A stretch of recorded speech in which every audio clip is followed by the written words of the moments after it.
In today's video, I'm going to show you how to take 2 charm packs to make a really cute and fun baby quilt.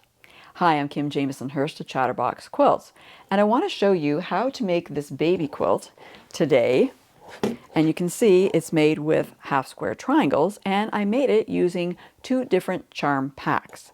Now, stick with me at the end of the video because there's other ways you can arrange those half square triangles to give you a totally different look. Well, actually more than one look.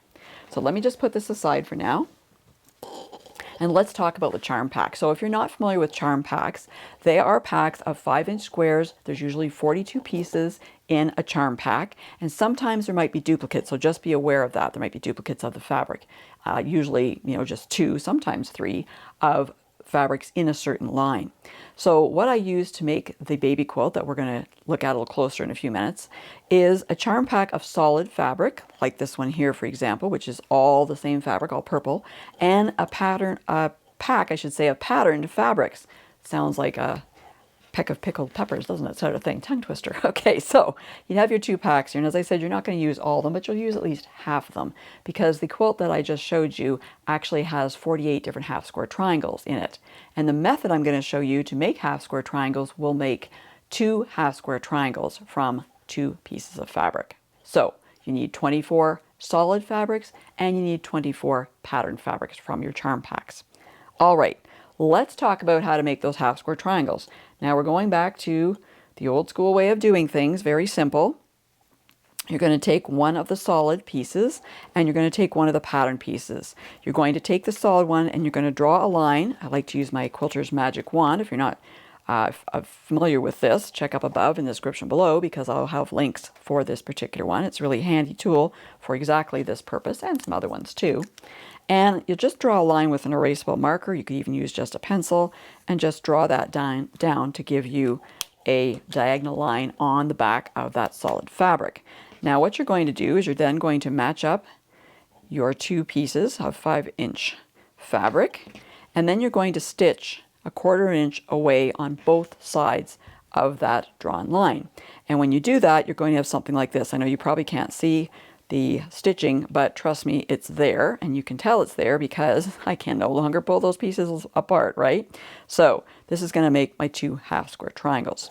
So the next thing I need to do is just cut them apart, and I will just do that on that line I've drawn. And if you're off a bit, that's okay. That's not the important part here. All right, so now we've got these 2 half square triangles, as you can see here. And you need to press them. So let me bring over my pressing surface and my iron here to do that. I'm just going to press them open. And the first thing I do is always press them closed first, and then I'm going to press them open. And I usually will press them to that patterned fabric. If your solid fabric is dark, as in the purple charm pack, you can certainly press it to that one. But be consistent in your pressing, that helps. So there's one, and here's another one.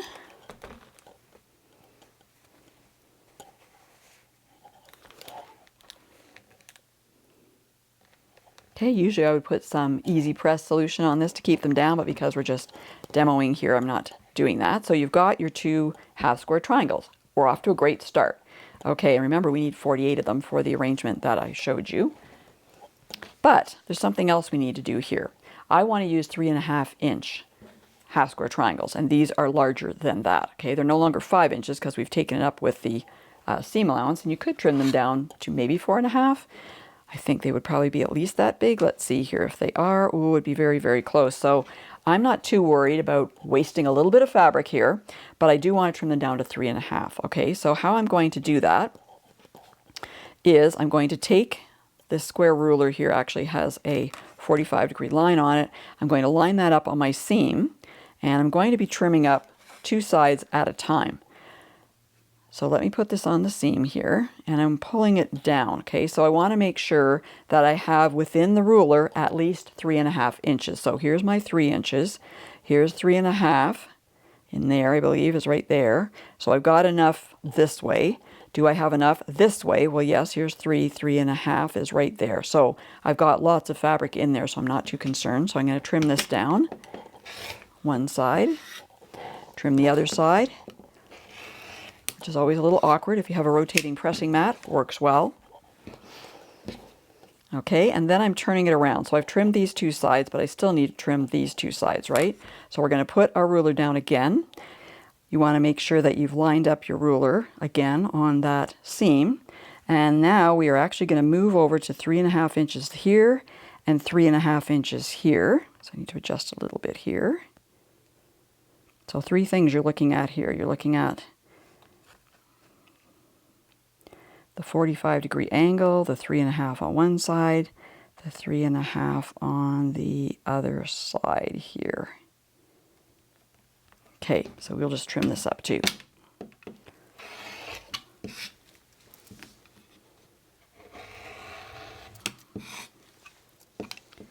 There's that little dog here. Doesn't want to come off. There we go. Okay. So now I've got 2 trimmed half square triangles. That's a good start. We only need what? 46 more. Okay. So when you've got all your half square triangles made, then you're going to want to arrange them to make the baby quilt I showed you, which I'll bring back now. And this is kind of what I kind of think of as sideways, okay? But you can see the arrangement of the half square triangles, and I'll talk a little bit about what else I did on this particular quilt. But you can see by putting the half square triangles in a certain arrangement, how you get them coming down into this kind of these 3 V formations, and then you've just got some extra ones as if they were, you know, continuing on. And certainly you can make this a bigger quilt if you wanted to add more half square triangles to it and continue that design. I've also put a flange on here. If you don't know how to add a flange to your quilt, don't worry. I've got information on that for you, so check up above or in the description below, and I'll have a link to a video showing you how to add a flange to your quilt, which doesn't add any more width or length to your quilt, by the way. It's not like a border. But I did put a border on here too to finish it off. So there's my little baby quilt that I've got. At the beginning of the video, I told you to stick around because I had some other ways of arranging the half square triangles to give you some other looks for a baby quilt. But before I show you that, I just want to say a huge thank you to my Patchwork pals. These are members of my Patchwork Pal YouTube channel membership, and their support allows me to continue creating videos like this one for you and other viewers. If you'd like to support the Chatterbox Quilts YouTube channel, just click on the join button below any of my videos. You can get all the details there and even become a Patchwork Pal today.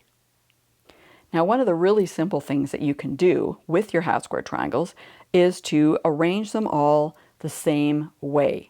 And because you've got half of your half square triangle just a solid color and the other half pattern, it really lets the pattern fabric shine.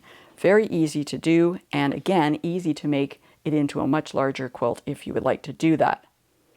Another thing that you can do is to take 4 half square triangles and combine them together to create a pinwheel, and then you continue doing that with other groups of 4 half square triangles. This is really cute, I think, for a baby quilt, these little pinwheels going around, a festive kind of look. Something else you can make with half square triangles is arrows or diamonds, and I've combined both in this particular example. So you can see on the outer edges I've got the arrows going down on one side and up on the other, and then I have diamonds in the center. One of the rows has diamonds where the solid fabrics are in the center, and the other one is where the prints are in the center, so kind of a mirror image, if you will, for those. Now you might be wondering, what else can you do with half square triangles? That's a great question, and don't worry, I've got you covered. Check out this video, which has all the helpful information that you need. Thanks so much for watching today. For more helpful quilting information, be sure to go to my website at www.chatterboxquilts.com.